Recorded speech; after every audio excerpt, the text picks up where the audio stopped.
Hi, everybody. Just as Delilah's tail appears. Hi, Delilah. Come say hi to everybody.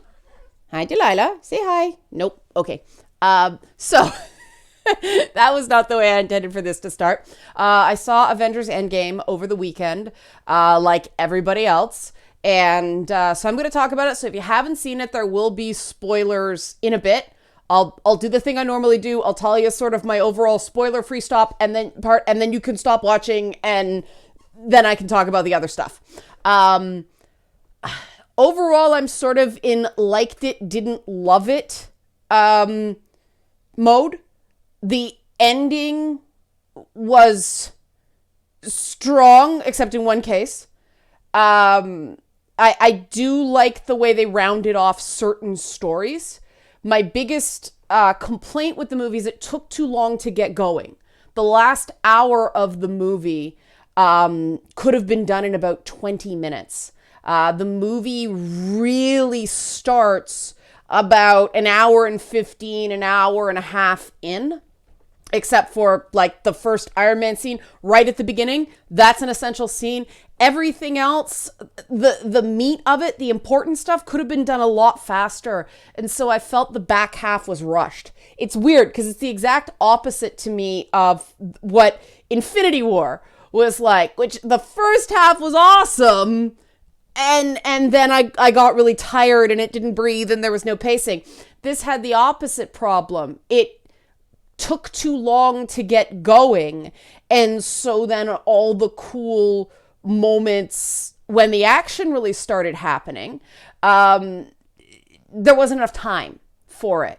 And so all these great characters that we look forward to see in these movies just didn't get enough time to kind of have their moments. Infinity War, I think, did that better in a lot of ways. This movie, Endgame, it was a really roundabout way of getting to the point that they sort of telegraphed in Infinity War with, like, Doctor Strange's comments about, out of 14 million possibilities, only one is the way they win. And I don't consider that a spoiler because that's foreshadowing. That's telegraphing. It's in the first movie. So if you don't want spoilers, stop watching now. That's sort of my performance highlights are Chris Hemsworth as Thor. He was fantastic. Chris Evans as Captain America, fantastic. Scarlett Johansson as Black Widow was really good. She was the only one I really bought was super messed up by everybody dying in Infinity War. I believed her trauma in a way that, Thor's played for laughs, but everybody else, she was the one I really believed. And now we're going to get into the spoilers. I thought that they explained certain things too much and explained other things not enough in the first half. The things hinged really heavily on the ending of Ant-Man and the Wasp. And the unfortunate thing about that is that's like the Ant-Man movies are some of the lesser seen movies in the Marvel Cinematic Universe. So a lot of people didn't see what happened at the end of that. And so that would have been really confusing if you didn't know. And they didn't really spend enough time on sort of a critical MacGuffin. It's not really a MacGuffin. It's like a MacGuffin device. With the quantum realm. And I guess, it's the quantum realm. We all sort of know what the quantum realm is. I do like that they set definitively what their version of time travel was. I really greatly appreciated that, especially after all the Mortal Kombat crap. The fact that they established in a Bruce Banner thing. Mark Ruffalo's delightful. I'm very glad he's still around. But the fact that there's no butterfly effects in this universe. When you go back in time, it's just you basically, that past is your future. So what ends up happening is just another version of you gets created. And so that, fine. Like, fine, we don't have to worry about ripple effects or anything like that. I appreciated that, because otherwise everything would have been such a freaking mess. It's this whole idea of every time you go back in time, it creates a new timeline. And so that timeline is now the one you perceive.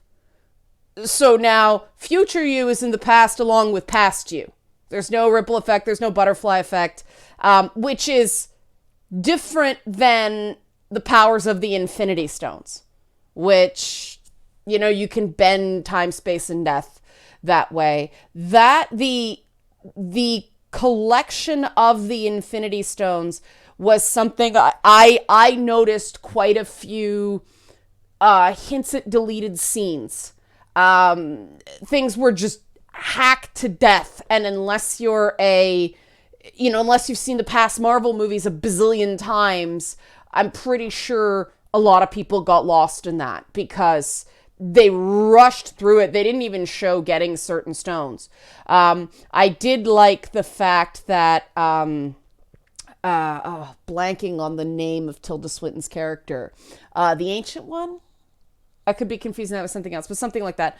I really did like the fact that she sort of listened to reason and wasn't too dumb about the whole thing. That was a breath of fresh air. So on and so forth. I think that Robert Downey Jr. as Iron Man was reined in sufficiently. The Russos do a much better job with him than Joss Whedon did, which, bless them, so much better.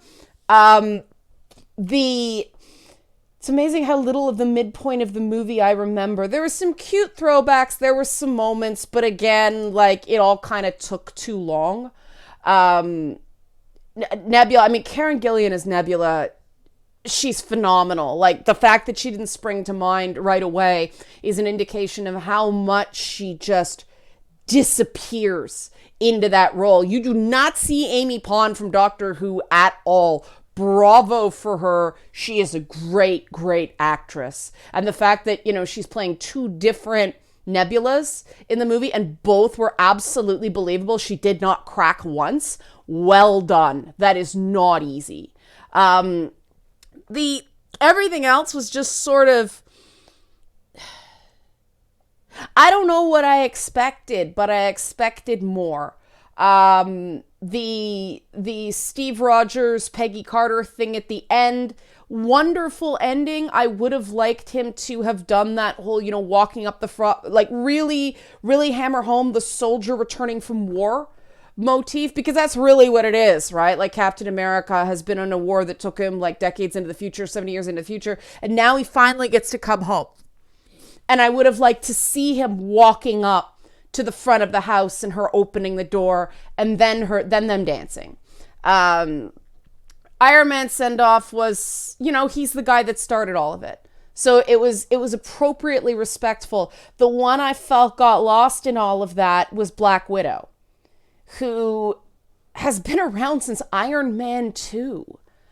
And she was just gone. Her loss was something of a footnote. And that was very striking to me, in that they have all these girl power moments in the movie, but they missed a huge opportunity to give a nod to, the woman who was the, driving female face of the Avengers for a really long time before it was super trendy. And so, yeah, okay, there's talk of a Black Widow movie maybe, but I just felt like that was short shrift. And the biggest disappointment, and this should come as no surprise, the biggest disappointment for me in the whole movie was the usage of Captain Marvel, or the lack thereof. All that hype, crazy overpowered in her movie, and Thanos wipes the floor with her in 3 seconds. Really disappointing. And okay, we see now how they've set up the depowering of Captain Marvel, right? With him zapping her with the Power Stone. And I'm sure that'll interact somehow with the energy in her body, with the whatever, so she's not as powerful anymore. But what a disappointment. I was expecting like Gorilla Grodd and King Shark on The Flash this season, and they had way less budget, and that was a way better freaking fight. They should have chopped 10 minutes or 5 minutes off the front of the movie and let Captain Marvel and Thanos fight longer. It was just all that hype, all that buildup, and that was it. I mean, Captain America lasted longer. Thor doesn't surprise me that he lasted longer, but Captain America lasted longer than Captain Marvel did. That's a real letdown based on how they built up that character. Now, you guys know, oh, I guess you didn't know, because this was for the patrons. Oh, right. Forgot to do that. Help support this channel. Become a monthly patron. Patreon.com/LeannaK. I was not the biggest fan of the Captain Marvel movie. It wasn't my favorite thing. But I still wanted to see her kick some ass. I don't hold out huge hopes for an all-female Marvel movie. I don't think they should do team-ups for a while. And this is where I'm going to land this plane.